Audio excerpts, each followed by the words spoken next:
اس کے رویے میں تبدیلی دیکھتے ہوئے مہرو بولی، آپ کو پریگننسی نہ ہونے کا غصہ تھا کیا؟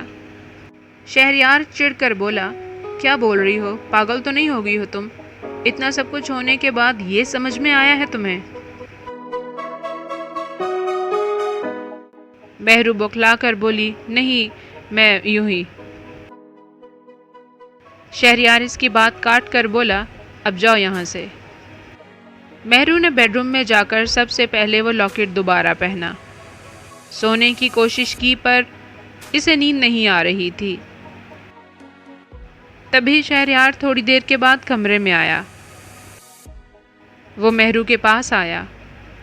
مہرو نے خفگی میں سوئے ہوئے ہونے کا دکھاوا کیا۔ شہریار نے اسے سویا ہوا پا کر اسے بوسہ دیا اور کمرے سے باہر چلا گیا۔ اس کے منہ سے نہایت گندی بدبو آ رہی تھی، جیسے کوئی مردار کھا کر آیا ہو۔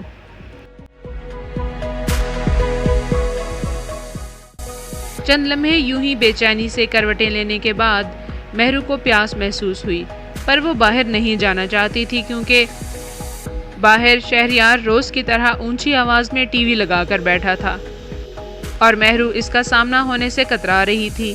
رات کا پچھلا پہر شروع ہو چکا تھا۔ پیاس مہرو کی برداشت سے باہر ہونے لگی تو وہ گھڑی پر ٹائم دیکھ کر بڑبڑائی، کب سونا ہے شہریار نے؟ ایک لمحے کے لیے ایک سوچ اس کے شعور سے ٹکرائی اور اس کے تصور نے اسے یہ احساس دلایا کہ اس کی یادداشت میں شہریار کے سویا ہوا ہونے کی کوئی پرچھائی تک موجود نہ تھی۔ مہرو نے اب تک شہریار کو کبھی سویا ہوا نہیں دیکھا تھا، کیونکہ وہ ہمیشہ اس سے پہلے سو جایا کرتی تھی اور اس کے جاگنے سے پہلے ہی شہریار گھر سے جا چکا ہوتا تھا۔ لیکن یہ ایک غیر اہم سی سوچ تھی، اس لیے مہرو نے اسے جھٹک دیا۔ اسے کبھی یہاں آنے کے بعد یوں رات میں اٹھ کر کچن میں جانے کی ضرورت محسوس نہیں ہوئی تھی۔ اب جب ہوئی تو اس نے سوچا کہ آئندہ پانی بیڈ روم میں رکھ کر سونا چاہیے۔ آخر کچن میں جانے کے لیے وہ اٹھ کر بیٹھ گئی۔ وہ اٹھی اور ذہنی طور پر شہریار کا سامنا کرنے کے لیے تیار ہو کر باہر گئی۔ لیکن خلاف توقع شہریار باہر نہیں تھا، صرف ٹی وی اونچی آواز میں چل رہا تھا۔ اسے حیرت ہوئی کہ شہریار کہاں تھا۔ اسے خیال آیا کہ شاید وہ اس لاک شدہ کمرے میں ہوگا، کیونکہ اس کا سامان جو وہیں تھا۔ مہرو پانی پینے کی بجائے چپکے سے پہلے ان کمروں کے پاس گئی۔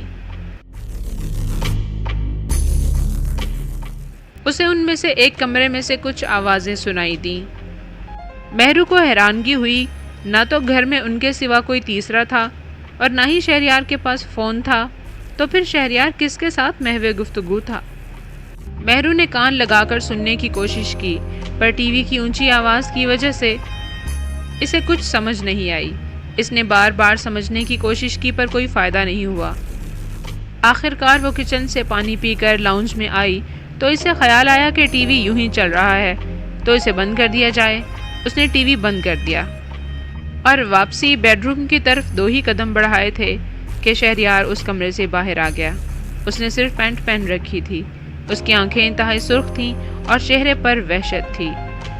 وہ چلتا ہوا مہرو کے پاس آیا اور اسے ایسے دیکھ رہا تھا جیسے اسے پہلی بار حیران ہو کر دیکھ رہا ہو۔ اس نے مہرو کو سر سے پاؤں تک اور پھر اس کے ارد گرد چکر لگاتے ہوئے تعجب سے دیکھتے ہوئے گھورا۔ اس کی آنکھوں میں غضب تھا، البتہ وہ بولا کچھ نہیں۔ آخر مہرو بولی، وہ میں جاؤں؟ شہریار اسے اسی اجنبیت سے گھورتا رہا اور کوئی جواب نہیں دیا۔ مہرو نے ہچکچاتے ہوئے کہا، مجھے نیند آ رہی ہے، میں جاؤں؟ اور ساتھ ہی وہ اپنے کمرے کی طرف بڑھ گئی۔ شہریار نے اسے نہیں روکا۔ مہرو نے مڑ کر دیکھا تو وہ یوں ہی کھڑا اسے گھورے جا رہا تھا۔ کمرے میں آ کر مہرو پریشان ہو گئی۔ اسے لگا کہ شہریار نشے میں تھا۔ اس کی نیند ختم ہو گئی۔ پہلی بار اسے ہلکا سا احساس ہوا کہ شاید شہریار ایک غلط انتخاب تھا۔